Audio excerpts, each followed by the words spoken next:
Y hay algo bien especial en esto que yo quiero compartir con usted.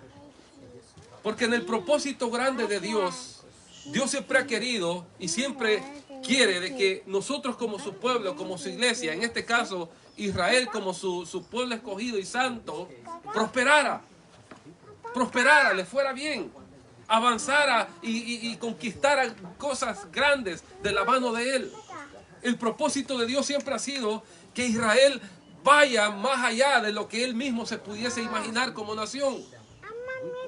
Desde que Dios llama a Abraham y le dice, sal de tu lugar donde tú estás, deja tu parentela y muévete a un lugar que yo te mostraré. Es una tierra que fluye leche y miel. Dios le promete grandes cosas a Abraham y Dios le promete grandes cosas al pueblo de Israel. Después de estar en cautiverio por mucho tiempo en Egipto, Dios liberta al pueblo de Israel a través de la mano de Moisés. Lo hace caminar en medio del desierto y le muestra grandes cosas, que no era necesario que él humanamente se esforzara, sino que solamente obedeciera lo que la palabra o los mandamientos que él estaba dando a través de Moisés. Que no era necesario que él agregara cosas, sino que solamente se mantuviera en la obediencia a lo que él había establecido. Israel comenzó a caminar, comenzó a recibir los mandamientos de Dios, las ordenanzas de Dios. Israel empezó a caminar, empezaron muchas veces a entender. Pero cada vez que ellos miraban a los lados, cada vez que ellos miraban hacia atrás o se distraían, acarreaban juicio, acarreaban el desagrado de Dios, y por lo tanto muchos de ellos tenían que ser separados o tenían que ser azotados debido a la desobediencia, debido a la maldad que entraba en ellos. Una de las cosas que afectó bastante al pueblo de Israel en todo su recorrido fue la idolatría. ¿Sabe qué es la idolatría? ¿Sabe qué era lo que ellos hacían? Que adoraban otros dioses, dejaban de poner la fe en el Dios verdadero y empezaban a adorar becerros, empezaban a adorar imágenes creadas por hombres que no les satisfacían en nada, pero como era la tradición por los pueblos de su alrededor, era la tradición que se manejaba por los pueblos cercanos, ellos la adoraban también, ellos la adoptaban también y decían, bueno, si esto lo hacen, entonces es bueno para nosotros también. Y Dios siempre ha querido y quiere que nosotros le demos toda la gloria y toda la honra a ese Dios que no lo hemos visto, pero lo hemos recibido en nuestro corazón. ¿Cuántos le dan una ofrenda de palmas a Él? Dios siempre quiere que toda gloria y toda honra sea solamente para Él y para nadie más. El pueblo de Israel cometió ese error grande de compartir la gloria. Jesucristo decía en una ocasión, no puede una fuente fluir de dos maneras, es decir, no puede adorar a dos dioses, o sirve a uno o sirve al otro. Dios quiere que toda la adoración, que toda la dedicación, que todo lo que somos nosotros sea para Él. Decía el apóstol Pablo de estas palabras, que todo vuestro ser, cuerpo, alma y espíritu, decía, sea guardado para el Señor. Amén. Usted me está siguiendo esta tarde. ¿A dónde yo quiero llegar, hermano? Yo lo dije que voy a ser bien breve. ¿A dónde yo quiero llegar? Y cuando vemos la situación en la porción que hemos leído, el capítulo 1 del libro de Lamentaciones, nos damos cuenta que toda desobediencia, que toda desobediencia, que toda mala decisión acarrea un juicio, acarrea acarrea un juicio, acarrea una consecuencia. Toda mala decisión que nosotros hagamos nos va a acarrear una consecuencia que muchas veces no nos va a llevar a nada bueno. El pueblo de Israel comenzó a creer que no necesitaba de Dios. El pueblo de Israel comenzó a creer que su fuerza era necesaria nada más. Dios, de la mano de muchos jueces, les daba la victoria al pueblo de Israel. Peleaban con el enemigo muchas veces con el número de ventaja numéricamente de soldados, de guerreros, y aún así Dios les daba la victoria porque no necesitaban armas, no necesitaban nada, necesitaban la gloria de Dios con ellos. ¿Cuántos creen eso, hermano? Necesitaban la presencia de Dios en medio de ellos para ellos saber que eran más que victoriosos. Por eso cuando un hombre, cuando una mujer sabe de que Dios está con ellos, sabe de que Dios está a su lado, está dentro de él, Dios es su refugio, su fortaleza, sabe y entiende que no importa lo que haya de venir, él siempre, en medio de las circunstancias, en medio de las dificultades, en medio de los problemas, en medio de la escasez, él siempre es un hombre, una mujer más que vencedor. ¿Cuántos creen eso? ¿Cuántos creen eso de verdad? Cuando David se para frente a aquel gigante, se da cuenta de esa realidad que un verdadero hombre de Dios tiene. Cuando David se para frente a aquel gigante, se da cuenta de lo que él verdaderamente era. No era un hombre que tenía puntería con la piedra. No era un hombre que tenía puntería con la onda. No era un hombre que sabía tirar la onda. Era un hombre que sabía quién estaba con él. Amén. Era un hombre que se para y desafía a un paladín, a un guerrero, a un hombre hecho para la batalla, a un gigante, a alguien que un pueblo entero, un ejército entero le temblaba, un reino entero le temblaba, le retrocedía y no querían enfrentarse a él. Pero cuando hay un hombre, hay una mujer, ya lo dije, que sabe que Dios está de su lado, no importa lo que haya de venir, es más que vencedor. Amén, hermano. Yo lo siento triste a ustedes esta tarde. ¿Cuántos le pueden dar un aplauso al Señor? Porque me están durmiendo todos. Gloria a Dios. Cuando un hombre, cuando una mujer saben que Dios está a su lado, ellos son más que vencedores. Amén. Más que vencedores. David se para frente a aquel gigante y lo desafía. El gigante se burla de él. Usted sabe la historia. Le dice, tú vienes como que yo fuera un perro con garrote, como hubieran dicho en El Salvador, con palo, con chiribisco, pues. Tú vienes a mí con palos, tú vienes con piedras, como que yo fuera un perro, le dice el gigante. Y David le dice, no, yo vengo en el nombre de Jehová de los ejércitos, el Dios de los escuadrones de Israel. David sabía a quién iba representando, sabía quién estaba con él y sabía que ese que estaba con él no lo había defraudado en frente de un león, no lo había defraudado en frente de un oso. Decía David, fuese león o fuese oso, yo lo mataba. Ahora este gigante incircunciso no va a ser testigo para mí. Amén. Un hombre de Dios, una mujer de Dios. ¿A dónde yo quiero llegar, hermano? Que los hombres de Dios, el pueblo cuando camina de la mano de Dios, es más que vencedor. ¿Verdad que sí? ¿Verdad que sí? Un hombre, cuando una familia, cuando un hombre, cuando una mujer caminan de la mano de Dios, ya lo dije, puede venir lo que venga. Jesús decía de esta forma, Jesús expresaba de esta forma, que si tuviéramos fe, es decir, que si caminamos de la mano de Él, podremos ver una montaña y decirle, muévete a lo profundo de la mar, y esa montaña, ¿qué decía Jesús? Nos iba a obedecer en el nombre del Señor. Amén, porque eso es lo que hace obrar a los hombres de Dios, la fe. Y la fe, dice la Biblia, es lo que agrada a Dios, porque sin fe no somos nada. Amén, y no estoy hablando del tema de la fe, estoy hablando el tema acerca de lo importante que es estar apegados, como dice el Salmo 91, a la sombra del Altísimo. Amén. Entonces, le estoy contando todas las victorias, todo lo que estos hombres hacían de la mano de Dios. Pero en su caminar, en su diario de vivir, empezaron a venir ciertas cosas. El pueblo empezó a adoptar ciertas costumbres que no era de ellos, que Dios no se las había estipulado.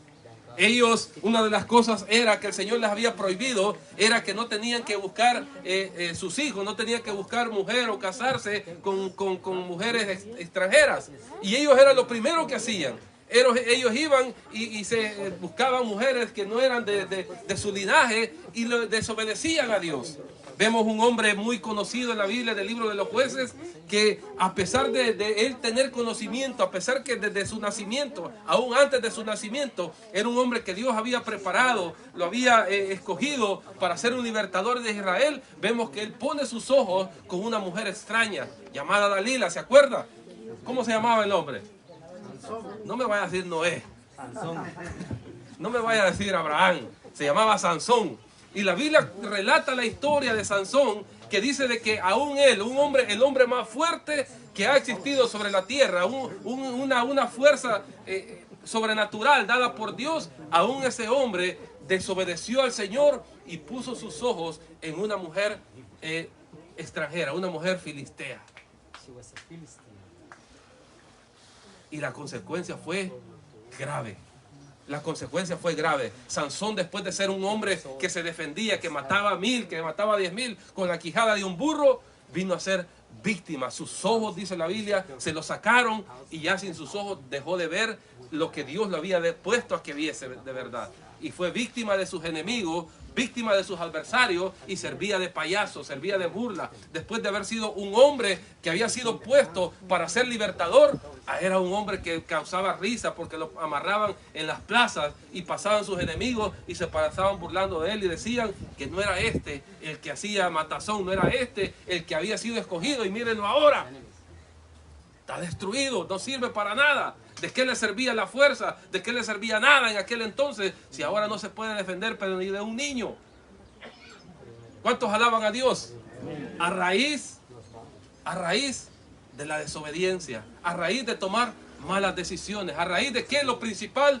De apartarse de hacer la voluntad de Dios. Mire, hermano, yo le voy a decir algo esta tarde y a cada uno de los que nos sintonizan. Una de las cosas más difíciles para nosotros como cristianos, es hacer la voluntad de Dios. Es hacer la voluntad de Dios, caminar por sus caminos. Jesucristo decía, y eso no me lo estoy inventando yo, decía Jesucristo, escabroso es el camino que lleva a la salvación, y ancho y espacioso es el camino que lleva a la perdición. ¿Por qué? Porque esto no es fácil. Esto no es fácil. No es fácil renunciar a muchas cosas. No es fácil renunciar a cosas que los demás hacen. No es fácil estar acá reunido esta tarde escuchándome a mí, un hombre que quizás ni preparado soy, como dicen. No es fácil estar acá parado frente a usted cuando pudiera estar en un parque con su familia, comiendo carne asada a la orilla de ¿qué? De un río. No es fácil. Pero sabe que hemos entendido que de la mano de Dios somos más que vencedores. Y usted y yo esta tarde somos más que bendecidos, porque antes que todas esas cosas pusimos en prioridad el propósito de Dios. Mi hermana pudo haber hecho cualquier otra cosa en su casa, pero dijo, esta tarde yo voy a levantar un altar en mi casa para que adoremos y exaltemos el nombre de Dios. Amén, hermano. Y eso Dios le agrada. Eso Dios le agrada. Entonces, vemos que el propósito de Dios se debe de cumplir. Ahora, estábamos en Sansón, la consecuencia de Sansón. Volvemos nuevamente al pueblo de Jerusalén, al pueblo santo de Dios, un pueblo victorioso, un pueblo, ya lo dije, que no importaba el número de soldados que llevaba, iba de la mano de Dios y regresaban con la victoria y con todo el botín que tenían que traer, porque Dios les daba la victoria. Se separaron de Dios, empezaron a ver las consecuencias de separarse de Dios, de apartarse de la voluntad y de la mano de Dios. Amén. Hay una consecuencia. Jerusalén, teológicamente está comparada, el amor del Padre a Jerusalén es comparada como el amor de Jesucristo por la iglesia. Jerusalén es comparada en el tiempo, en nuestros tiempos, como la iglesia del Señor, como la iglesia, la esposa del Señor. Entonces, cuando yo leía la situación grave en la que cayó Jerusalén, que cayó el pueblo de Israel, lo traía a nuestros tiempos. Vamos a dejar por un momento allá y nos vamos a venir a nuestros tiempos. Yo quiero que usted se venga con su mente cómo es que nosotros podemos estar viviendo hoy en la actualidad. ¿Cómo es que nosotros podemos estar viviendo el cristianismo o la vida cristiana? Uno de los errores, ya lo dije, principales que el pueblo de Israel cometió es confiarse en sí mismo. La Biblia dice, no te apoyes en tu misma fuerza, en tu misma prudencia. Es decir, en tu mismo razonamiento, en tu misma capacidad, no nos podemos apoyar. Yo no me puedo parar frente a usted a decir lo que yo creo y apoyarme en mi mismo conocimiento si el Espíritu de Dios no pone el sentir en mi corazón. Si no está conforme a la palabra de Dios, no puedo. No puedo. Nadie puede caminar, nadie puede hacer la obra de Dios si el Espíritu Santo de Dios no está con él, no va con él. Y es necesario que nosotros sepamos que el Espíritu de Dios mora donde alguien quiere caminar agradando a Dios. Nosotros podemos movernos de acá para cualquier otro lugar y llenar cualquier otra casa, cualquier otro local, cualquier lugar, pero somos nosotros los que debemos de saber cómo verdaderamente estamos caminando delante de Dios. Somos nosotros los que debemos de saber qué tan cerca estamos de Dios. Decían por allá que el que se acerca al fuego, ¿qué pasa? ¿Qué pasa el que se acerca al fuego? Se quema. Pero dentro de la vida espiritual, dentro de la vida cristiana, es necesario que nosotros nos acerquemos, nos arribemos al fuego santo del Espíritu de Dios. No sé cuántos dicen amén a eso. Es necesario que la iglesia se acerque al fuego santo del Espíritu de Dios, porque nos hemos alejado.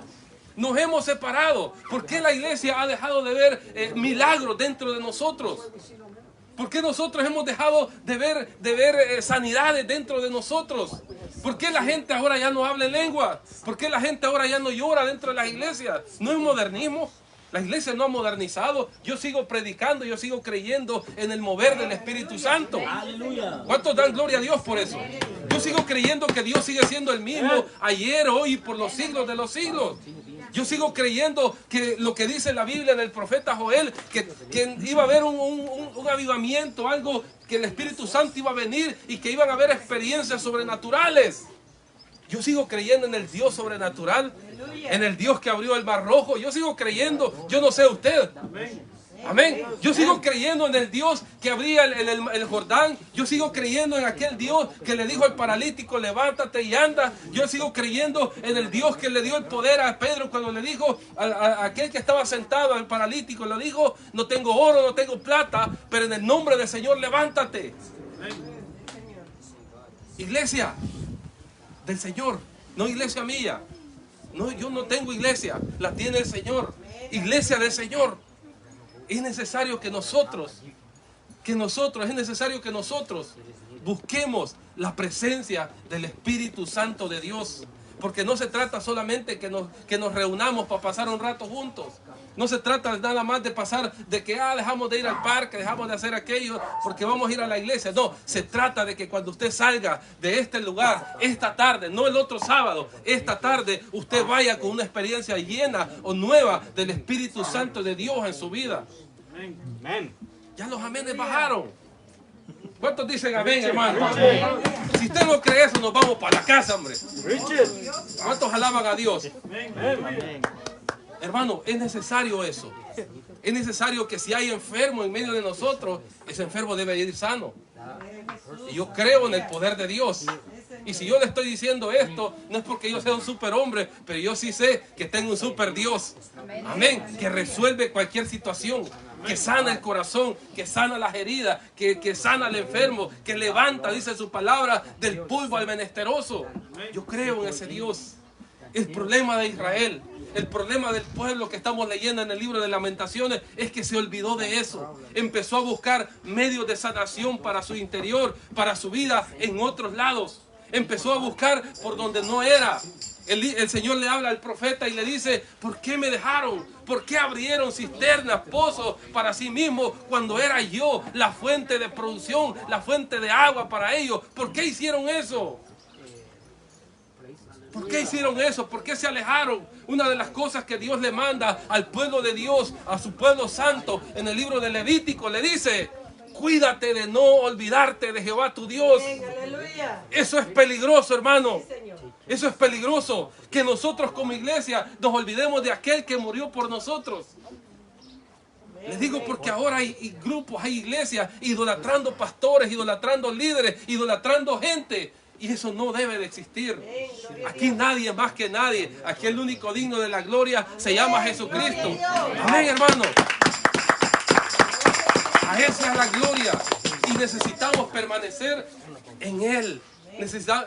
Jesucristo decía en el libro de Juan, si permanecieres en mí, en Él, no en el pastor, en Él. Si permanecieres en mí, decía Jesucristo, y yo en vosotros.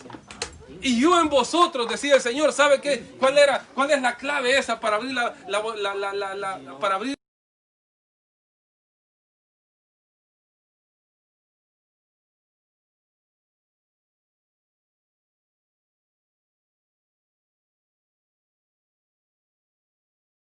Dicen por ahí que le dieron la llave del cielo a Pedro. No, era permanecer en Él. Jesucristo le dijo, si permanecieres en mí y yo en vosotros, tomad.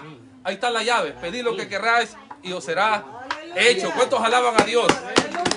Si permanecéis en mí y yo en vosotros, les decía, Pidan todo lo que quieran, porque lo será hecho. Amén. Permanecer. ¿Qué era lo que el pueblo no hacía? El pueblo que falló, el pueblo de Jerusalén, no permanecía. Un día estaban acá haciendo su fiesta, adorando a Dios, pero el otro día estaban en otro lado haciendo todo lo contrario. Eso no le agradaba a Dios. La Biblia dice, no os engañéis, Dios no puede ser burlado. Todo lo que el hombre siembra, eso cosecha. Amén. El que siembra para la carne, dice el libro de Gálatas, de la carne segará ¿qué? Corrupción y muerte. Pero el que siembra para el Espíritu, del Espíritu segará ¿qué? Salvación y vida eterna. ¿A dónde nosotros queremos sembrar? ¿A dónde nosotros queremos fructificar? ¿A dónde nosotros queremos fluir? ¿En la carne o en el Espíritu? Yo creo que si usted está acá esta tarde es porque usted quiere fluir en el Espíritu Santo de Dios. Amén. Yo creo que si Dios lo trajo esta tarde es porque lo ha traído para que fluyamos en el Espíritu Santo de Dios. Hay un deseo en cada uno de ustedes. Hay un deseo en cada uno de los que nos están siguiendo a través del internet. Hay un deseo. ¿Sabe cuál es? Que el Espíritu Santo de Dios lo toque. Que el Espíritu Santo de Dios lo llene. Que el Espíritu Santo de Dios lo transforme. Señor, ya no quiero ser igual. Señor, ya no quiero hacer estas cosas. Y solo no puedo. Cambia mi corazón, cambia mi vida. ¿Cuánto tiempo nosotros hemos peleado con la misma circunstancia? No me levante la mano. ¿Cuántos vienen peleando en sí mismos con situaciones de carácter? Situaciones económicas. Tal vez enfermedades. Tal vez situaciones en el matrimonio, en el hogar, tal vez situaciones en el trabajo. ¿Cuántos venimos peleando con ese tipo de situaciones? Y siempre llega el momento que le tenemos que decir al Señor, ya no puedo. Jesucristo decía en el libro de Mateo, venid a mí, los que estáis trabajados y cargados, que yo os haré descansar. ¿Qué es lo que nos azota? ¿Qué es lo que nos impide a nosotros caminar del lado del Señor? No, es que a mí no me gusta ser muy fanático. No se llama fanatismo. Se llama irresponsabilidad. No querer aceptar lo que yo soy. Eso no es fanatismo. No, es que a mí no me gusta meterme mucho porque de repente ya le están pidiendo ofrenda y diezmo a uno. Dios no está interesado en el dinero de nadie. Ni yo tampoco, gracias a Dios. Dios no está interesado en la plata de nadie porque la Biblia dice que Él es el dueño del oro y de la plata. Si es de que no se preocupe si es por eso. No, es que no me gusta meterme mucho porque de repente ya uno se hace religioso. El Evangelio no es religión tampoco. Pero sí debe de llegar un momento que nosotros nos debemos de definir a quién queremos servir. Yo termino con esto porque ya está haciendo un poquito de frío. Yo termino con esto. En una ocasión, el pueblo de Israel se había desviado tanto que se había olvidado de su Dios. Y había un hombre que creía que solamente él había quedado. Pero era un hombre que sabía quién estaba con él. Oiga esto. Todo el pueblo se había perdido, se había ido en pos de la idolatría de Baal, de Acera, de los dioses paganos. Pero había quedado un hombre de Dios que sabía que él representaba al Dios Santo de Israel.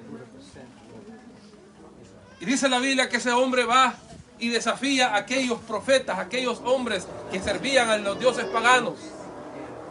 Los desafía y les dice, vamos a ver quién es el Dios verdadero. Si el Dios que ustedes sirven o al Dios que yo sirvo. Y solamente él era como uno, como para 400, como para miles que estaban a su alrededor. Y solamente era uno a este lado. Imagínense la desventaja. Imagínense quién lo apoyaba.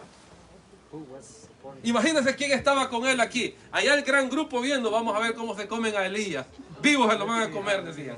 Porque siempre está ese, el que está viendo atrás diciendo, vamos a ver cuando le mochen la cabeza a este. Pero este está aquí al sol y diciendo, voy a ver a quién es el primero que le voy a volar la cabeza. ¿Cuántos alaban a Dios?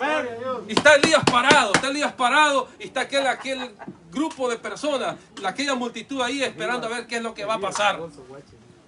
Y Elías les dice, empiecen ustedes.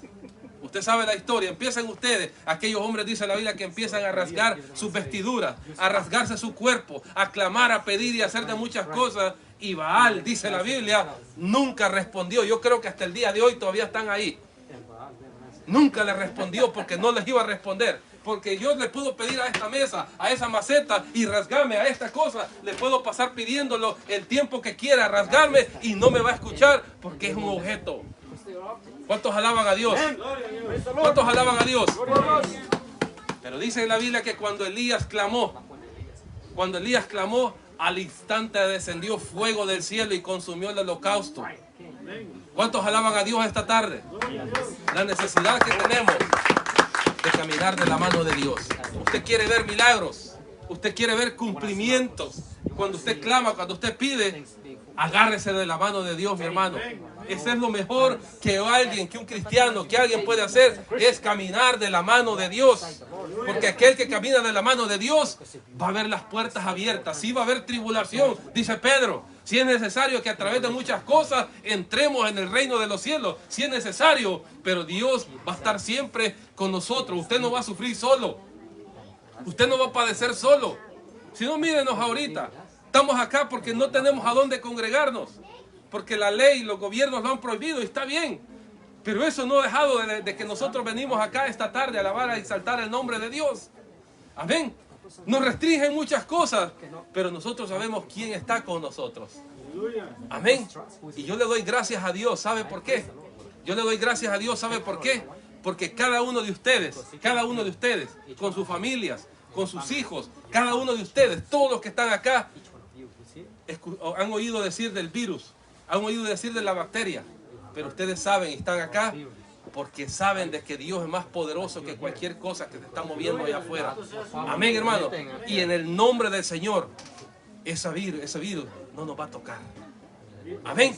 No nos va a tocar y por eso estamos acá esta tarde creyéndole a ese Dios poderoso, creyéndole a ese Dios que todo lo que quiso, dice la Biblia, ha hecho. El llamado esta tarde es, hermano, es a que permanezcamos, a que no cometamos el mismo error que cometió Israel, que se olvidaron de su Dios, que se olvidaron del Dios que había hecho grandes cosas y caminaron en pos de dioses ajenos. ¿Cuál es la idolatría que nosotros pudiésemos cometer en estos días? Posiblemente tal vez no adoramos a un Dios pagano, a una imagen, pero tal vez hay dioses dentro de nuestra vida que están suplantando al Dios verdadero. Hay hombres que adoran a su esposa, ¿sabía usted eso? Está bien que la quieran, pero que no la pongan por encima de Dios. ¿Oyeron los esposos? ¿Oyeron los esposos? Hay esposas que adoran a su esposo, está bien, quiéralo, ámelo, respételo, pero no por encima de Dios. Los hijos no pueden estar por encima de Dios. Amén, hermano. Ahí bajaron, ya ven los padres. Mejor termino ya, porque yo creo que vamos a terminar mal. ¿Cuántos alaban a Dios esta tarde, hermano? Nada debe estar por encima del amor de Dios. El dinero es bueno, ¿verdad que sí? El dinero es bueno cuando no lo tenemos, hace falta, pero no puede estar por encima de Dios. No puede estar por encima de Dios. Y ese es el error que cometió el pueblo de Israel, que puso muchas cosas por encima de Dios. Puso muchas cosas por encima de Dios y se apartaron de la voluntad de Él. Y esas consecuencias las pagaron por haberse apartado de Dios. El llamado esta tarde es donde nosotros estamos parados, donde nosotros estamos ubicados. Usted y yo lo sabemos, nadie más. Usted, yo lo sé y Dios nos conoce, sabe dónde nosotros estamos parados y es tiempo que nosotros hablamos de que el fin viene, hablamos de que Cristo pronto viene, pero nunca hablamos qué tan preparados nosotros estamos, qué tan nosotros listos estamos para ese encuentro glorioso con Jesucristo allá en las nubes. La pregunta es, hermano, ¿qué tan preparado está usted? ¿Qué tan preparados están los que nos sintonizan a través del internet? ¿Qué tanto nosotros creemos eso? Creemos, como dice el apóstol Pedro, tenemos la venida del Señor por tardanza, como muchos. Yo creo que no. Yo creo que no.